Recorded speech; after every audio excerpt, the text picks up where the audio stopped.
Seigneur, j'aimerais juste vous dire que nous allons partager sur la résurrection dans quelques semaines.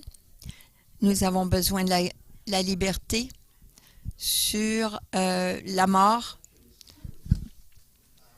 et sur les œuvres de l'ennemi. Si la résurrection est vraie, eh bien, ça ouvre la porte pour nous à recevoir le ciel. Si la résurrection n'est pas vraie, si elle est fausse, si elle est qu'une légende, donc Jésus est une victime. Il n'y a pas d'autre choix. Ou la résurrection est vraie, ou la résurrection est fausse. Mais nous ne pouvons pas avoir une autre conclusion. Qu'est-ce que les autres disent? Les musulmans disent que Jésus n'est jamais mort. Le Coran dit qu'ils ne l'ont pas tué, ils ne l'ont pas crucifié. Que disent les hindous? Ils disent que Jésus a simplement été blessé et qu'il est retourné par la suite aux Indes et il est mort d'une mort naturelle. Les humanistes disent qu'il est mort. Ça leur fait rien de quelle façon il est mort, il est mort. Point, c'est tout. Alors, ce que j'aimerais faire de cette série de 4 messages, j'aimerais fortifier votre foi et vous donner de l'information pratique que vous pouvez partager avec les autres afin qu'ils puissent eux aussi venir à la foi en Dieu. Alors, la première question j'aimerais demander, c'est Jésus a-t-il affirmé être le Fils de Dieu? Est-ce qu'il a dit qu'il était Dieu? Comme « Je suis Dieu ». On peut faire une recherche là-dessus. Mais il a fait des réclamations, si vous voulez. Il a déjà déclaré qu'il était une divinité, qu'il était divin. Vous vous rappelez de la guérison du paralytique? Celui qui était sur le matelas et qui a été descendu, il a été descendu du toit. Dans Marc 2,5, ça nous dit « Voyant leur foi, Jésus dit aux paralysés, « Mon enfant, tes péchés te sont pardonnés. » Jésus n'a pas dit « Je suis Dieu, alors je peux te guérir. » Il a dit « Tes péchés sont pardonnés. » Mais il y avait des scribes et des enseignants de la loi qui étaient présents. Et ils étaient aussi des avocats du temps. Et leur travail était de d'entretenir la loi de Dieu. Alors lorsqu'il a dit « Tes péchés te sont pardonnés », ils ont compris ce qu'il disait. Et c'est la raison pourquoi ils ont répondu de la façon. Comme celle-ci, Marc 2,7, il blasphème. Qui peut pardonner les péchés si ce n'est pas Dieu seul? Et ils ont dit qu'il l'avait blasphémé parce que seulement Dieu peut pardonner les péchés. Et ça dit, Jésus sut aussitôt dans son esprit qu'ils raisonnaient ainsi en eux-mêmes. Il leur dit, « Pourquoi raisonnez-vous ainsi dans vos cœurs? Qu'est-ce qui est le plus facile à dire aux paralysés? Prends ton lit et va à la maison. Retourne chez toi. » Aussitôt il se leva, prit son brancard et sortit devant tout le monde.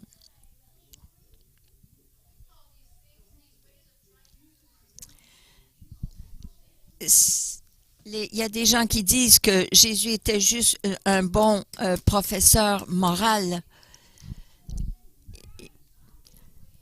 Il n'a jamais permis aux gens d'assumer qu'il était le Fils de Dieu s'il était un bon professeur moral. Il aurait dit non, non, non, je ne dis pas que j'étais Dieu. Non, il n'a jamais dit ça parce qu'il était Dieu. Il ne les a jamais corrigés. En étant une divinité, il dit Alors voilà la guérison du paralytique. Mais là, on voit Jésus devant le Sanhédrin. Il a été arrêté dans le jardin de Gethsémane et là, on l'a amené devant le Sanhédrin. Marc 14, 61, 62, mais Jésus gardait silence, ne répondit rien. Le grand prêtre l'interrogea de nouveau et lui dit, « Es-tu le Messie, le Fils du Dieu béni? » Jésus répondit, « Je le suis, et vous verrez le Fils de Dieu aussi à la droite du Tout-Puissant venant sur les nuées du ciel. » Il y a 2 ou 3 choses que j'aimerais que vous voyiez. Il a dit, « Oui, je le suis. » C'est la même façon que Dieu a référé à lui-même dans l'Ancien Testament lorsqu'il a dit, dans Exode 3, 14, Dieu dit à Moïse, « Voici ce que tu diras aux Israélites, je suis, m'a envoyé vers vous. » Il s'est référé comme à lui-même, comme titre, « Je suis ». Deuxièmement, il a dit, « Je suis le Fils de l'homme ».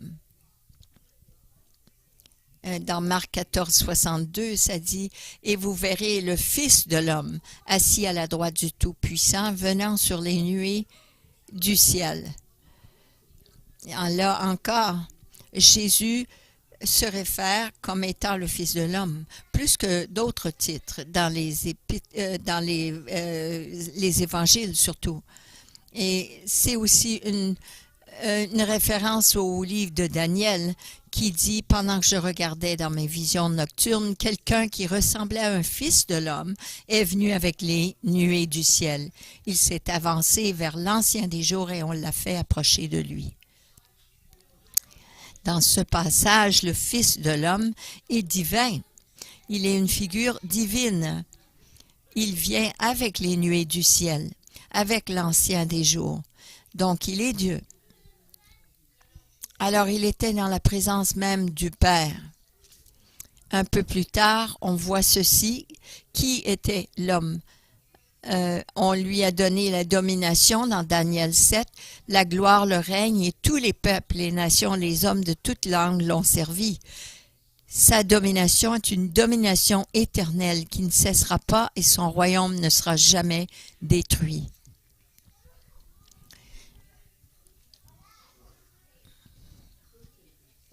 La troisième chose qu'il a dit, ça nous dit qu'il était assis à la droite du puissant, du Tout-Puissant. Et c'est une référence du psaume 110.1 qui dit « L'Éternel a déclaré à mon Seigneur, assieds-toi à ma droite jusqu'à ce que j'ai fait de tes ennemis ton marchepied. » Alors, encore, on peut argumenter ce que Jésus disait, mais comment est-ce que le prêtre sacrificateur, qui était expert de l'Ancien Testament, un expert des Écritures, de quelle façon il a répondu à ce que Jésus a dit? Marc 14 et 63, alors le grand prêtre déchira ses vêtements et dit, « Qu'avons-nous encore besoin de témoins? Vous avez entendu le blasphème. » Il a compris que Jésus disait qu'il était Dieu. Et comme résultat, ils l'ont tous condamné, et disant qu'il méritait la mort. Et voilà 3 fois que Jésus a dit qu'il était Fils de Dieu. Il était Fils de Dieu. Au travers de la vie de Jésus, dans les évangiles, il y a plusieurs références, plusieurs exemples de son droit d'être Fils de Dieu, du fait qu'il réclamait être le Fils de Dieu. Comme par exemple, Jésus a affirmé être Fils de Dieu à la fête de la dédicace. Jean 10, 30, il dit « Le Père et moi, nous sommes un ». C'est quoi le problème à dire cela? Eh bien, une chose, c'est que Jésus a dit, il n'a pas utilisé le masculin, le Père et moi, en disant que nous sommes des personnes. mais il a utilisé ce mot neutre du un, en voulant dire le Père et moi, nous sommes de la même substance, nous sommes exactement pareils. Nous sommes de la même nature, nous sommes de la même essence, nous sommes un. Tous les deux, nous sommes Dieu. C'est ce qu'il voulait dire.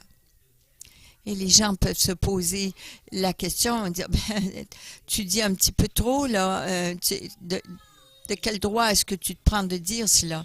Mais dans Jean 10, ça nous dit, alors les Juifs prirent de nouveau des pierres pour le lapider. Jésus leur dit, je vous ai fait voir beaucoup de belles œuvres. Alors, ce n'est pas pour une belle œuvre que nous te lapidons, mais pour un blasphème, parce que toi, qui es un être humain, tu le fais Dieu. Tu te fais Dieu. On ne peut pas argumenter avec ce que Jésus dit. Je suis le Fils de Dieu. Tout le monde a compris que Jésus était en train de dire qu'il était Fils de Dieu. Mais la grande question, c'est que n'importe qui peut dire ça, non? Est-ce qu'il était vraiment le Fils de Dieu?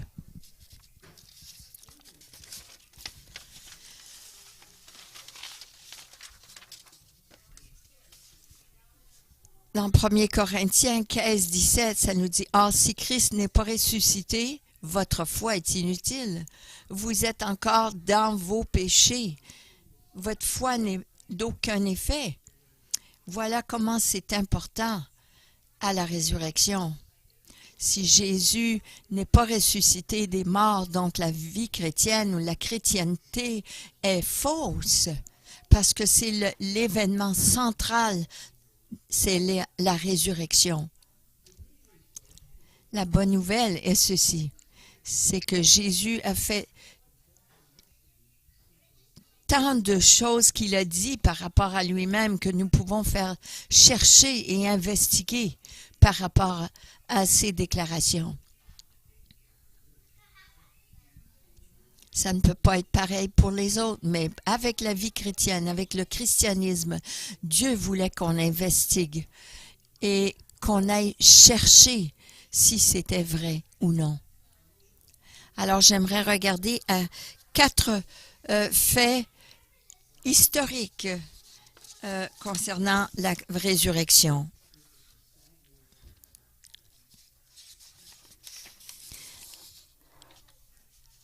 J'aimerais regarder premièrement son exécution, sa flagellation. Il aurait pu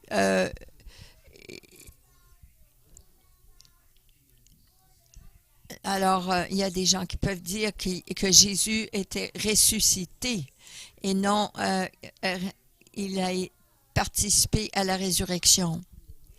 Alors, dans le système romain, la façon pénale, il y avait plusieurs façons, 3 niveaux de flagellation. Le moins sévère était des infractions mineures.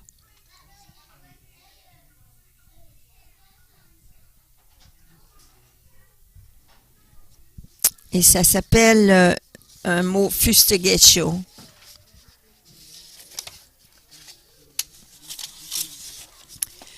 Et c'est comme,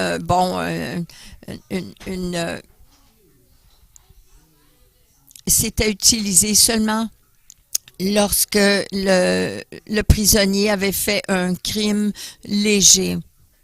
Mais il y avait quelque chose de plus sévère pour flagellatio. Le deuxième, c'était, ils avaient fait des crimes graves, mais ils allaient en prison pour une période de temps. Mais il y avait une autre flagellation et c'était violente, une qui était avant la peine de mort. Ce n'était jamais donné lorsque vous alliez en prison ou pour vous menacer de ne pas faire recommencer cette infraction. Mais c'était une déclaration violente, une de peine de mort. et ça s'appelait verberatio.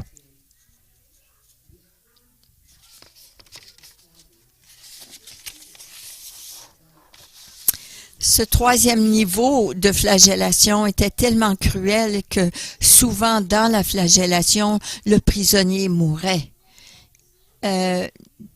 Parce qu'il n'arrivait pas à la peine de mort parce qu'il mourait bien avant. Et ça disait que la victime était attachée à un pilier et il était fouetté avec un fouet qui avait de la vitre qui avait comme but de déchirer les muscles sur les épaules, sur le dos et même le corps complet. Et parfois même, l'épine dorsale était exposée par ce fouet. Il y a un médecin qui a étudié la flagellation des Romains. Il disait, à la mesure que la flagellation se poursuivait, les lacérations déchiraient les muscles squelettiques sous-jacents et produisaient des rubans frémissants de chair ensanglantée. Les veines de la victime ont été mises à nu, les muscles, les tendons, les entrailles de la victime ont été exposés à l'air libre. Ça, c'est Eusébius de l'Église à Smyrne, du premier centenaire. Il a écrit cela. Alors lui, il a vu ce qu'ils ont fait. C'était des coupures profondes pour mettre à nu le corps complet.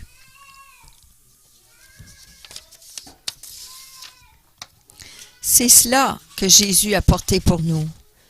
Pas, ne fais plus ça.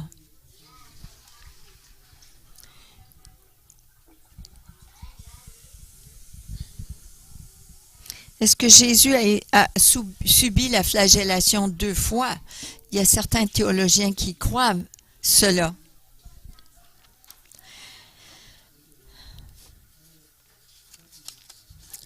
C'est que Pilate a menacé de fouetter Jésus, puis de le relâcher. Mais non, la foule a demandé que Barabbas soit libéré à la place de Jésus. Alors Pilate, à nouveau, a menacé de fouetter Jésus, puis le relâcher. Et puis là, Jésus a été fouetté 2 fois. La foule fait pression, premièrement, sur Pilate. Pilate a fait fouetter Jésus légèrement, ça nous dit. Ça nous dit que Pilate a fait fouetter Jésus. Mais ça veut dire fouetter une flagellation telle qu'une synagogue le demande habituellement pour un avertissement. Alors, c'est la première fois.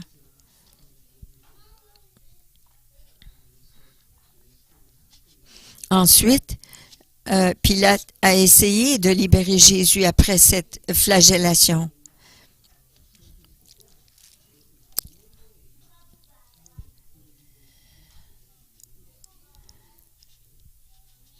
Si à ce moment-là, il aurait été flagellé pour être mis à mort, Pilate aurait cédé à la pression et condamné Jésus à la crucifixion. Mais ça nous dit, Pilate a de nouveau fait fouetter Jésus, cette fois pour le préparer à sa crucifixion. Puis là, il l'a fait fouetter pour sa crucifixion.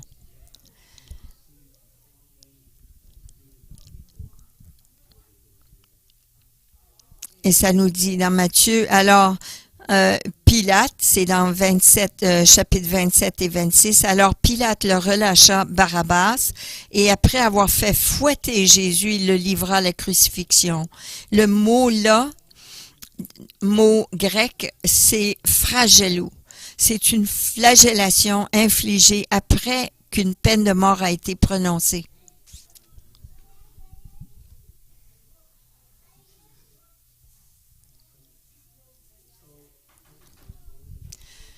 Il y a plusieurs, comme je vous dis, il y a plusieurs théologiens qui disent que Jésus a été flagellé plusieurs fois.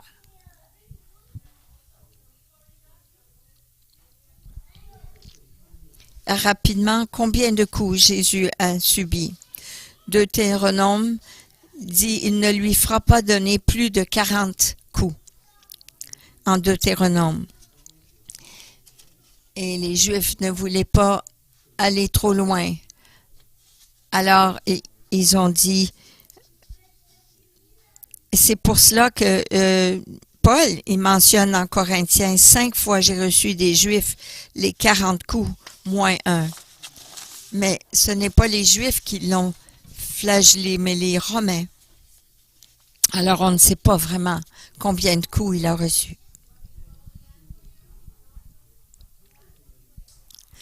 Une autre chose qu'on aimerait regarder, c'est les chocs hypovolémiques. Et qu'est-ce que c'est? Qu'est-ce que c'est ce choc hypovolémique? Mais ça arrive lorsque une personne perd plus que 20% de leur sang. Et ça aurait arrivé à Jésus à la deuxième flagellation. Lorsque vous allez en choc hypovolémique, vous devenez étourdi, vous avez des nausées, vous avez la tête légère et vous êtes très faible. C'est probablement pour cela que Jésus, lorsqu'il porta la croix, il a manqué son pas, il est devenu étourdi. Et ils ont demandé à quelqu'un de porter la croix à sa place. Une autre chose qui arrive, c'est que vous devenez tellement assoiffé et vous avez besoin de récupérer votre fluide dans votre corps. Il disait qu'il avait soif.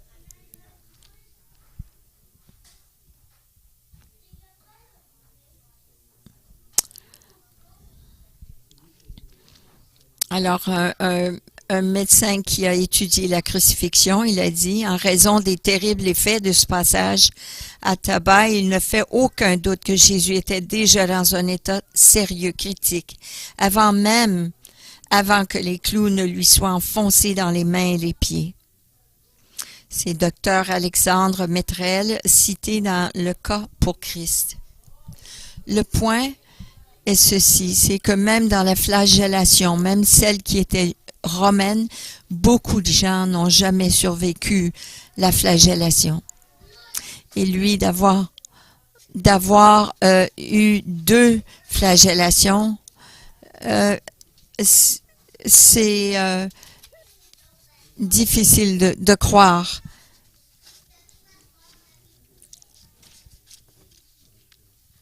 Que c'était quelque chose de léger, d'insignifiant.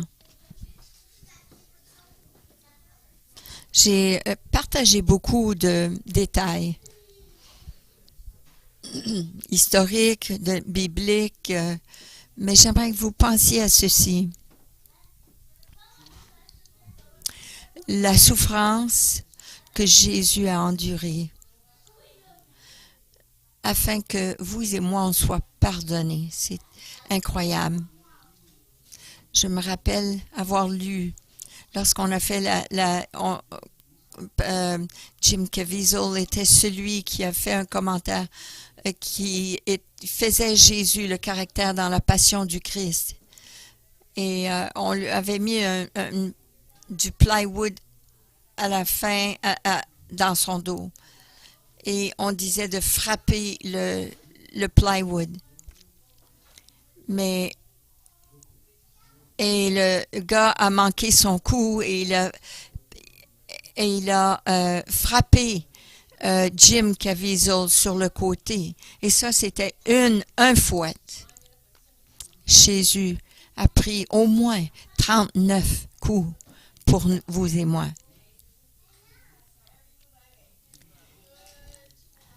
Et pourquoi?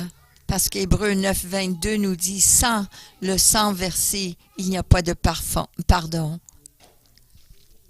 Il est venu ici sur la terre avec cette mission, c'est de souffrir à notre place afin qu'on soit sauvé, qu'on ait la vie éternelle avec Dieu à partir de maintenant. La vie maintenant, non plus tard, mais maintenant. Il a enduré ce sacrifice pour vous et moi. Pourquoi est-ce qu'il ferait cela? La Bible nous dit, faisons-le en gardant les regards sur Jésus. En échange de la joie qui lui était réservée, il a souffert la croix. Hébreux 12, 2 nous dit cela. Mais il a souffert cette joie. C'est qui cette joie? C'était pour nous. De voir dans le futur que vous et moi, on viendrait à Christ. De vivre cette expérience de repentance et se tourner vers Dieu par la foi.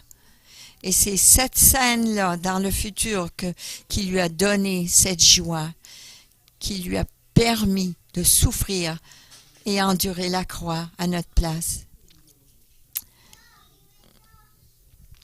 Vous vous rappelez du film du fils et de son père? Et il ne pouvait pas marcher. Ce fils, il était dans une chaise roulante, mais son père était un coureur. Alors, il a mis son fils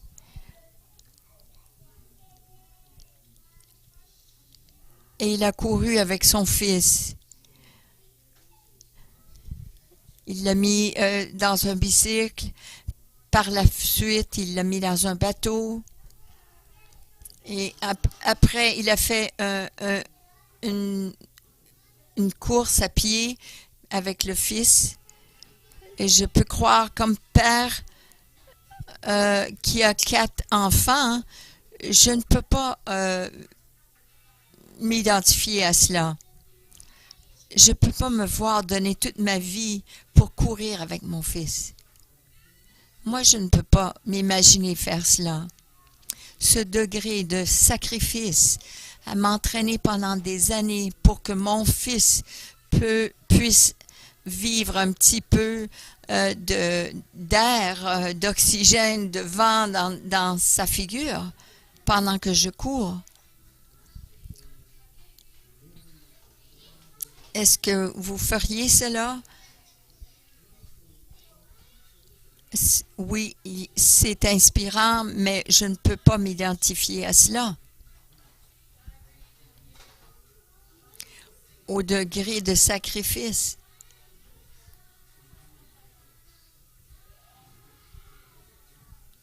Je ne suis pas cela brave comme cela.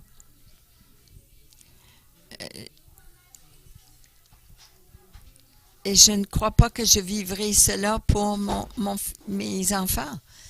Mais voilà le Père qui donne son Fils, qui l'envoie sur la terre pour être fouetté, flagellé, déchiré, pour vivre, pour mourir une mort terrible, pour que moi j'aie accès à la présence du Père. Et j'ai du mal à comprendre cela. J'ai du mal à saisir cette profondeur d'amour que le Père a démontré. Mais je sais que c'est vrai parce que j'ai expérimenté les effets de son sacrifice. Et les effets de son amour, c'est d'être ici, avoir la joie et la paix de Dieu ici. Et de savoir que j'ai cela pour l'éternité à cause du sacrifice de Jésus. Mais il a fait cela pour moi. Et on n'a fait qu'une partie de ce message. On n'est pas arrivé à la crucifixion encore. Mais cette joie qu'il a ressentie, cette joie qu'il avait devant lui, le salut, vous savez, doit être quelque chose de très important. Si Jésus était prêt à souffrir avec cette joie afin que nous, on expérimente les effets du salut. On n'a pas besoin d'assumer que Jésus il a prouvé Il a prouvé qu'il était fils de Dieu. Il a prouvé qu'il était divin. Et ça a été confirmé par même la réaction de ces leaders, ces juifs. Et il y a beaucoup d'implications pour vous et moi de la réalité que Jésus est ressuscité des morts. L'amour de Dieu, comment intense que c'était qu'il meurt pour nous. Mais il y a une autre implication que j'aimerais qu'on regarde. Dieu a pris la pire chose qui aurait arrivé dans toute l'histoire du monde. Il a pris la pire des choses. Il a décidé que la mort de Dieu, et il a tourné ça pour la meilleure des choses dans l'histoire de l'univers. Et si Dieu peut prendre le pire des choses et la tourner dans la chose la meilleure, alors quel problème dans ma vie est trop pour Dieu à changer, à transformer en bien? Quel problème dans votre vie est trop dur pour Dieu? S'il peut prendre le pire des choses dans l'univers et la changer à la meilleure des choses dans l'univers. Je vous demanderai de vous lever.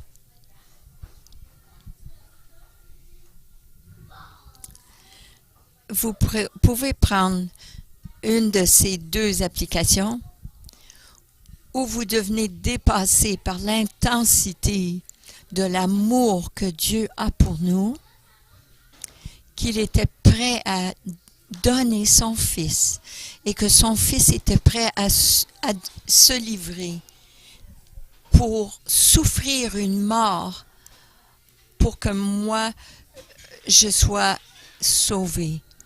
Mais pouvez-vous aussi, pour certains d'entre vous, qu'importe les circonstances dans lesquelles vous vivez, comment difficile ça puisse être, si Dieu peut prendre la pire des choses et la changer en bien, il peut prendre vos circonstances, votre situation et la changer en bien. Prions ensemble. Père, on est dépassé par ton amour, dépassé par le fait que tu voulais, Seigneur. Tu étais prêt à donner ton Fils pour qu'on puisse goûter au salut et la réalité du salut. Merci, Seigneur. Peux-tu nous aider, Seigneur, à mettre nos pensées de côté, notre raisonnement de côté et recevoir la profondeur de ton amour pour nous? Ce qui t'a causé de vivre ce que tu as vécu pour qu'on puisse expérimenter ton amour et ton salut. C'était une joie pour toi.